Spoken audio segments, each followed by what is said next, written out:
ఇప్పుడు మళ్ళా ఓట్లు వేసిన పంచాయతీ ఎన్నికలకి మనం మర్చిపోతున్న అంటే ఈ రకంగా చేస్తా ఉన్నారు. నాకు రైతులు కలిసి నాకు ఇట్లా సార్ నేను కొత్త కొనుక్కున్న భూమి మాకు పడతలేదు రైతు బలం. కొంతమంది అమ్ముకుంటారు, కొంతమంది కొనుక్కుంటారు. ఈ 6 నెలలు ఏడాది నుంచి కొత్తగా భూమి కొనుక్కున్న వాళ్ళకు రైతు బలం పడలేదు. అయిపోయింది అసలు చేసినట్టు. ఇంకా కొంతమంది ఎప్పుడన్నా జ్వరం వచ్చో, రోగం వచ్చో, నొప్పి వచ్చో ఒక పంట వేయకపోతే వాళ్ళకు కూడా ఇబ్బంది. నువ్వు పంట వేయలేదు అంటే ఉదాహరణ రోగం వస్తుంది, నొప్పి వస్తుంది, శాత కాదు, ఇంటి ఎవరైనా కాలం చేస్తారు, పంట వేయం. నువ్వు పైరుగా పేరు ఇద్దరు ఇచ్చు లేదని వెళ్తున్నాడు. అట్లా ఎట్లా పొగలెట్టులే తప్ప ఎట్లా ఇచ్చుడనే ముచ్చట లేదు. ఏ రకంగా ఎగబెట్టాలనేటువంటి ఆలోచన తయారైపోయినటువంటి పరిస్థితి. నేను పొద్దున ఊళ్ళలో చెప్తూ ట్రాక్టర్ తలేస్తాను ఉన్నాక రోజు వస్తుంటే చెత్త ఎత్తే బండి, కొన్ని ఊళ్ళలో వారం కోసం అడుగుతున్నాడు, కొన్ని ఊళ్ళలో 3 రోజుల కోసం అడుగుతున్నాడు, కొన్ని ఊళ్ళలో మొత్తానికి బంద్ అయిపోయింది. ఏమైంది అంటే గాసం లేదు అనుకున్నాడు. డ్రైవర్ని అడిగిన ఏమైనా చెత్త బండి అడగలేవాట, ఏం సంగతి గాసం లేదు అన్నట్టు. ఏంటి గాసం అంటే కేసీఆర్ ట్రాక్టర్ కొనిచ్చింది, కానీ రేవంత్ రెడ్డి డీజిల్ వస్తే పైసలు తరలేదు. చెత్త బండి పెట్టాలి. ఇంకా ఇవాళ రోగాలు వస్తున్నాయి. వానకాలం ఏడుకాడ చెత్త ఉంటే దోమలు పెరిగి, ఈగలు పెరిగి, మలేరియా, డెంగ్యూ, వైరల్ ఫీవర్స్ వచ్చి ఆసుపత్రిలో పాలేదు. మరి దవాఖాన సకాలంగా ఆడిపోతే సులు లేదు, మందు లేదు.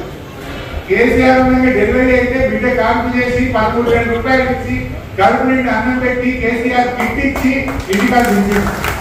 ఇప్పుడు అన్ని 5 మంది అయిపోయింది. కేసీఆర్ కిట్ లేదు, మందు లేదు, సూదు లేదు.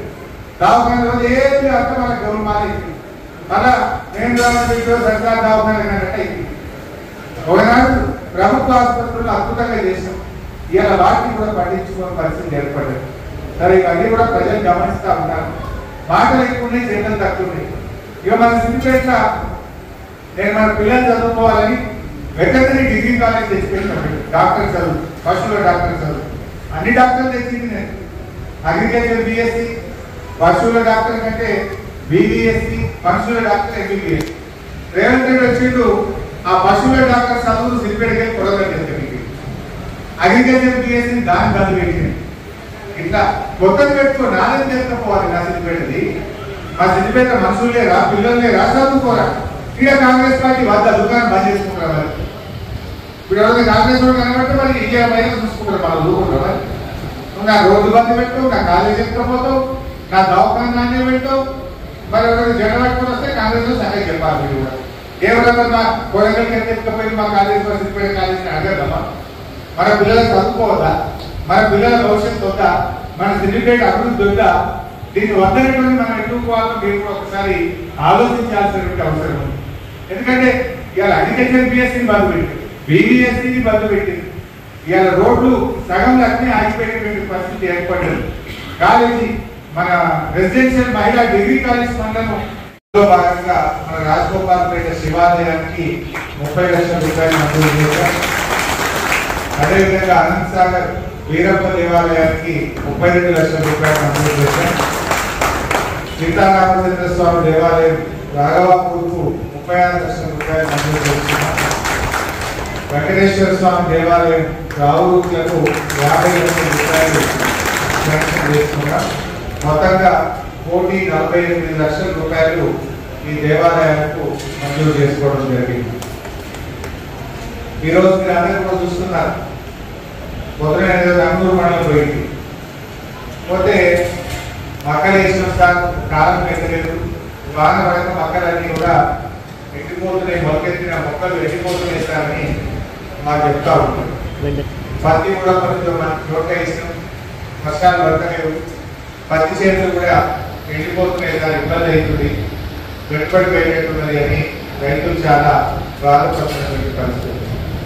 ఈసారి ఎందుకో మంచి వర్షాలు పడలే, లోటు వర్షపాతం ఉంది. ఇప్పటిదాకా గట్టిగా పెద్దవాళ్ళని పడదు, కానీ ఏడాది మడుగులకో చెరువులకో నీళ్ళు వచ్చిందైతే లేదు. రేవంత్ రెడ్డి ఏమో మోటార్ లాంచ్ చేయాలంటే రాజకీయాలు చేస్తున్నాయి. గోదావరి నదిలో బ్రహ్మాండంగా నీళ్లు పోతున్నాయి. ఆ పైన మహారాష్ట్రలో వర్షాలు పడితే ఇవాళ ప్రాణహిత నుంచి గోదావరి నదిలో ఈరోజు పొద్దున 8 లక్షల క్యూసెక్ల నీళ్లు పోతున్నాయి. 8 లక్షలు. 80 టీఎంసీల నీళ్లు పోతుంది. మన రంగనాయక సాగర్ కెపాసిటీ ఎంత 3 టీఎంసీ. గట్టిగా మోటార్ ఆన్ చేస్తే వారం లోపల రంగనాయక సాగర్ నింపొచ్చు. అట్లా అన్ని రిజర్వాయర్లు నింపొచ్చు. కాళేశ్వరం ప్రాజెక్టు కూలిపోయింది ఒక బదనాలు చేస్తా ఉంటారు. మన మీద మన పేపర్లు మీరందరూ చూస్తుంటారు. కాళేశ్వరం మేడిగడ్డ బ్యారేజ్ మీద మోటార్ సైకిల్ నడుస్తున్నాయి, కార్లు నడుస్తున్నాయి, లారీలు నడుస్తున్నాయి. ఇక్కడ కుప్పకూలిపోతే లారీలు నడుస్తాయి, కూలిపోతే మోటార్ సైకిల్ ఎక్కి నడుస్తాయి.